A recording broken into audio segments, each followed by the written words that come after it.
Words to live by. More words of wisdom, from the Lord, our God and Savior. Whose robes do you wear? Pay attention to the robes you wear, and those which you seek to put on. Rather be willing to come to the Lord naked, that he may clothe you with that which he has prepared for you. Treat every day as the Sabbath. Why do you depart from the Sabbath at sundown, and return to the ways of the world, welcoming in again that which you shut the door to on the Sabbath? Rather treat every day as the Sabbath, and you will do well, says the Lord Yahushua.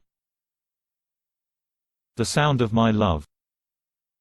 I have laid my heart open before your eyes, and into your ears I have spoken. As a harpist playing soft music, beautiful music, plucking each string with delicate fingers, I revealed the song of my heart to you. With precise strokes, in gentle tones of healing, with many notes of unending love, and by soothing vibrations of peace, did the sound of my love speak. And I, even I, the Lord of hosts, did not withhold from you, says the Lord Yahushua.